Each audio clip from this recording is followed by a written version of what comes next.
Hello friends, welcome to তিতাই রান্নাঘর। আজ আমি তোমাদের জন্য নিয়ে চলে এসেছি আবার আরেকটা মাছের রেসিপি। চলো দেখে নেওয়া যাক এটা আমি কিভাবে কী পদ্ধতিতে বানিয়েছি।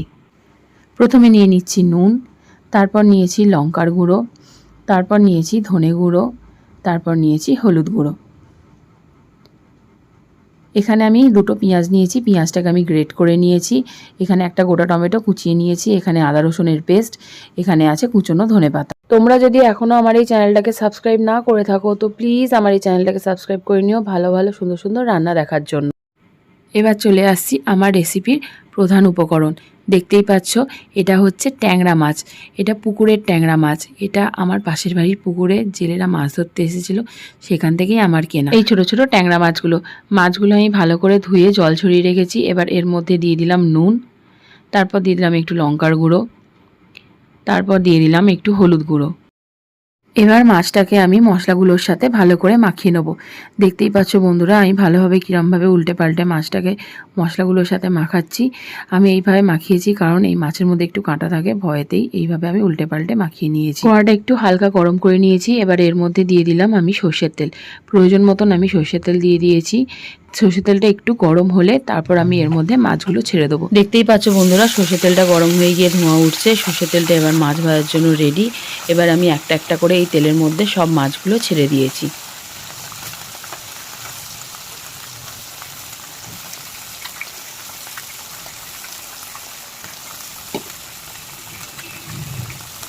মাছের এক পাশটা একটু ভাজা হয়ে এলে তারপর আমি মাছগুলো একটা একটা করে উল্টে দেবো।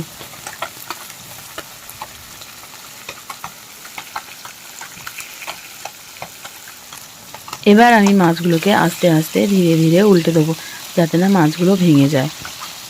মাছ ভাজার জন্য কড়াইতে আমরা যে তেলটা নিয়ে থাকি সেই তেলটা যথাযথ পরিমাণে গরম না হয়ে ধোঁয়া না ওঠা পর্যন্ত মাছ ভাজাটা উচিত না। আমরা তেলটা যতক্ষণ না গরম হচ্ছে সেই তেলের মধ্যে যদি আমরা মাছ ছেড়ে দিই সেই মাছটা কড়াইয়ের মধ্যে জড়িয়ে গিয়ে ভেঙে যাওয়ার চান্স থাকে। তেলটা গরম হয়ে ধোঁয়া ওঠার পর আমরা যদি সেই তেলের মধ্যে মাছ ছাড়ি তাহলে মাছগুলো এইরকমভাবে সুন্দরভাবে ভাজা হবে, কড়াইয়ের মধ্যে জড়িয়েও যাবে না আর ভেঙেও যাবে না। মাছগুলো আমার ভাজা হয়ে এসেছে। এবার মাছগুলোকে আমি আস্তে আস্তে তেল থেকে ছেঁকে তুলে নেব।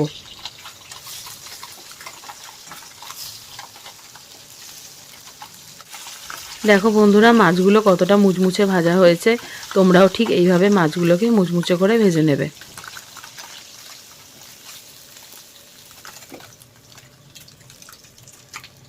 ট্যাংরা মাছের পরিমাণ বেশি থাকার কারণে প্রথমবার যখন আমি মাছ ভাজি তখন সব মাছ কড়াইতে ধরেনি, সেই জন্য বাকি মাছটা আমি দ্বিতীয়বার ভেজে নিচ্ছি।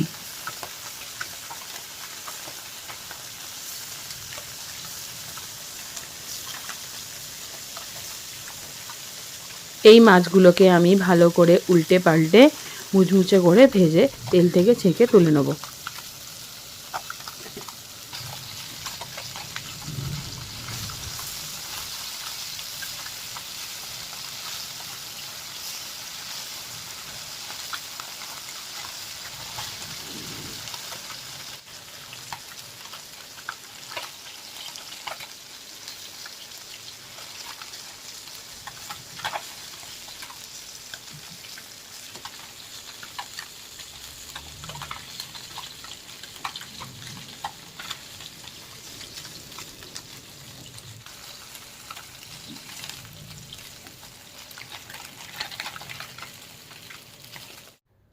মাছগুলো আমার সম্পূর্ণ ভাজা হয়ে গেছে। এবার চলে আসব আমি মাছের কারির প্রসেসে। চলো দেখে নিই এই ছোট ছোট পুকুরের ট্যাংরা মাছের কারি কিভাবে আমি বানাচ্ছি। কড়াইতে যে মাছ ভাজার তেলটা ছিল সেই তেলটার মধ্যে আমি গ্রেট করা পেঁয়াজটা ঢেলে দিলাম। এরপর পেঁয়াজটাকে আমি ভালো করে নেড়ে চেড়ে ভেজে নেব যাতে পেঁয়াজের কাঁচা গন্ধটা চলে যায়। পেঁয়াজের কালারটা যতক্ষণ না গোল্ডেন ব্রাউন হচ্ছে ততক্ষণ পর্যন্ত আমি পেঁয়াজটাকে ভালো করে নেড়ে চেড়ে ভেজে নেব। এরপর দিয়ে দেবো 1 টেবিল চামচ আদা রসুনের পেস্ট।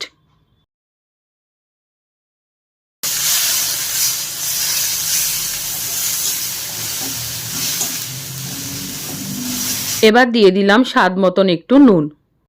এরপর পুরো মশলাটাকে ভালো করে নেড়ে চেড়ে সামান্য একটু জল দিয়ে দেবো যাতে না মশলাটা পুড়ে যায়।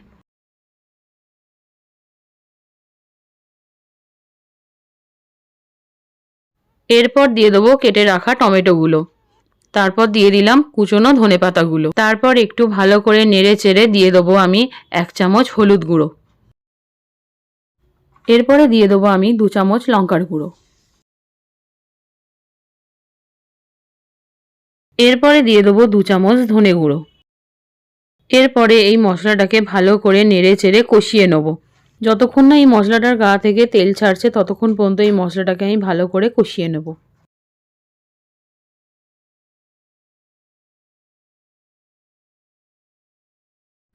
মশলাটা ভালো করে ফুটে গেছে, মশলাটার গা থেকে তেল ছাড়তেও শুরু করে দিয়েছে।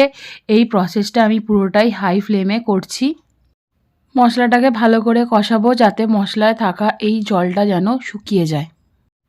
যতক্ষণ না এই মশলার জলটা টেনে যাচ্ছে ততক্ষণ পর্যন্ত আমি এই মশলাটাকে ভালো করে কষাবো, কষিয়ে মশলাটাকে একদম ড্রাই করে নেব। যে কোনো রান্নায় মশলাকে যত কষানো হবে সেই রান্নার টেস্ট আরও খুলে বেরোবে। দেখতেই পাচ্ছ বন্ধুরা, মশলাটা আমার একদম কষানো হয়ে গেছে, মশলাটা পুরো ড্রাই হয়ে গেছে, চারপাশ থেকে সুন্দরভাবে তেলও ছেড়ে দিয়েছে। এরপর আমি এর মধ্যে দিয়ে দেবো 3 বাটি জল। জলটা ভালোভাবে ফুটে গেলে তারপর আমি এর মধ্যে মাছগুলো ঢেলে দেবো।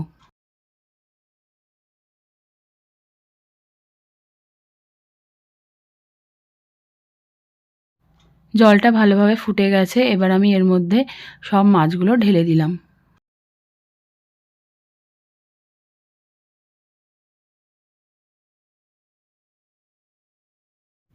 ভালো করে নেড়ে চেড়ে মাছগুলোকে কষানো মশলার সাথে ফুটতে দেব।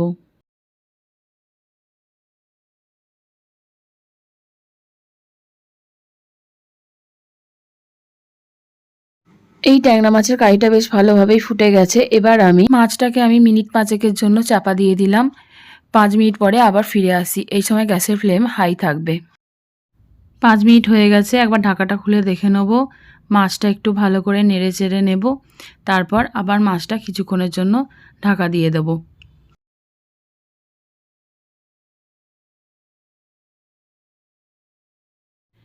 এবার কড়াইয়ের ঢাকাটা খুলে একবার দেখে নিই মাছের কারিটা কী অবস্থায় আছে। মাছের কারিটা দারুণ সেন্ট ছেড়েছে, অনেকটা জল টেনেও গেছে। রান্নাটা এবার আমার হয়ে এসেছে। আজকের আমার এই রেসিপিটা তোমাদের কীরকম লাগলো আমাকে প্লিজ কমেন্টের মাধ্যমে জানিও। তোমাদের একটা কমেন্ট আমাকে অনেক উৎসাহ দেবে। মাছ রান্নাটা হয়ে এসেছে আমার। এবার আমি এর মধ্যে একটু ধনে গুঁড়ো ছড়িয়ে দেবো 2 চামচ। তারপর আমি মাছটা ঢাকা দিয়ে গ্যাসটা অফ করে দেবো। মাছ রান্নাটা আমার কমপ্লিট হয়ে গেছে। চলো বন্ধুরা, এবার আমি এই মাছের কালিয়াটা প্লেটিং করে নিই। যারা আমার এই ভিডিওটা দেখছো তারা যদি আমার এই চ্যানেলটাকে এখনও সাবস্ক্রাইব না করে থাকো তো প্লিজ সাবস্ক্রাইব করে দিও, আর পাশে থাকা অল বেল আইকনটা প্লিজ প্রেস করে দিও যাতে আমার ভিডিওগুলো তাড়াতাড়ি তোমাদের কাছে পৌঁছে যায় নোটিফিকেশানের মাধ্যমে। চলো বন্ধুরা, এবার খেয়ে দেখা যাক এই ট্যাংরা মাছের কারিটা কীরকম হয়েছে। দেখতেই পাচ্ছ বন্ধুরা, ট্যাংরা মাছের কারিটা দেখতে কত সুন্দর লাগছে। গার্নিশিংটা তোমাদের কি পছন্দ হয়েছে? এবার ট্যাংরা মাছের কারিটা খেয়ে দেখা যাক, জানাচ্ছি কীরকম হয়েছে। পরিবারের সকলেই খাক, খাওয়ার পরে জানাচ্ছি কীরকম হয়েছে। মাছটা দেখতেই পাচ্ছ তোমরা কতটা সফট হয়েছে। আমার পরিবারের তো সকলেই খেয়ে বলল দারুণ হয়েছে, খুব সুন্দর হয়েছে, টেস্টিও হয়েছে। তোমরাও বন্ধুরা এইভাবে এই মাছ রান্নাটা ট্রাই করো, আমাকে কমেন্টের মাধ্যমে জানিও কীরকম হয়েছে, তোমাদের কীরকম লাগলো রান্নাটা। ওকে, থ্যাংক ইউ ফর ওয়াচিং।